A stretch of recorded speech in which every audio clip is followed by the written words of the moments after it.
ایک نوجوان نے مجھ سے سوال کیا کہ شیطان ہر انسان کو راہ راست سے بھٹکاتا ہے، مگر شیطان کو کس نے بھٹکایا تھا آدم کو سجدہ کرنے سے؟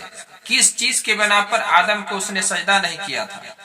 میں نے اس سے کہا، جب اللہ تبارک و تعالیٰ نے آدم کو سجدہ کرنے کا حکم دیا تو تمام فرشتے سجدے میں چلے گئے، مگر ابلیس نے سجدہ نہیں کیا، اس نے انکار کر دیا۔ اللہ تبارک و تعالیٰ نے ابلیس سے پوچھا کہ تو نے کیوں سجدہ نہیں کیا؟ کس چیز نے تجھ کو سجدہ کرنے سے منع کیا؟ تو شیطان نے کہا، خلقتنی من نار و خلقتہ من طین، تو نے مجھ کو آگ سے پیدا فرمایا ہے اور آدم کو مٹی سے پیدا فرمایا ہے، لہذا میں پیدائش کے اعتبار سے آدم سے بہتر ہوں۔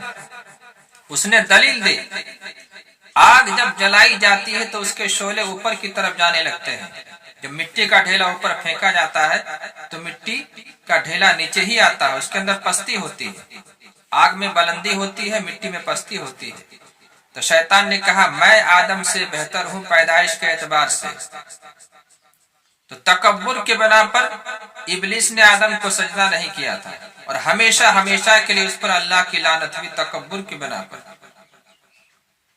پھر نوجوان نے دوسرا سوال کیا، جب معصوم بچہ مر جاتا ہے تو معصوم بچہ وہ جنتی ہوتا ہے، وہ جب جنت میں جائے گا تو اپنے ماں باپ کو سفارش کر کے جنت میں لے جائے گا، اور بغیر ماں باپ کے جنت میں نہیں جائے گا۔ لیکن جب کافر کا بچہ مر جائے گا تو کیا وہ بھی اپنے ماں باپ کو سفارش کر کے جنت میں لے جائے گا؟ تو میں نے اس سے کہا، اللہ تبارک و تعالیٰ نے کافر و مشرک کے لیے مہر لگا دی ہے کہ ہمیشہ وہ جہنم میں جائیں گے، رہیں گے، اور اللہ تبارک و تعالیٰ کافر و مشرک کو کبھی معاف نہیں کرے گا، اور سفارش صرف اہل ایمان کی قبول ہوگی۔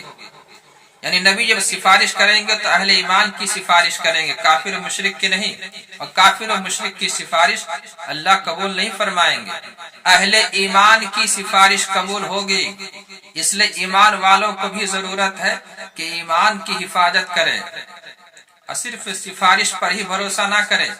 ایمان اگر رہے گا تو جنت میں داخلہ ممکن ہے، یعنی یقینی طور پر جنت میں داخلہ ہوگا جو ایمان کے ساتھ جن کا خاتمہ ہوگا۔ اگر ایمان نہیں ہوگا تو کسی کی سفارش وہاں قبول نہیں کی جائے گی۔ تو ہم اپنے ایمان کی حفاظت کی دعا کریں کہ اللہ تبارک و تعالی ہمارا خاتمہ ایمان کے ساتھ فرمائے۔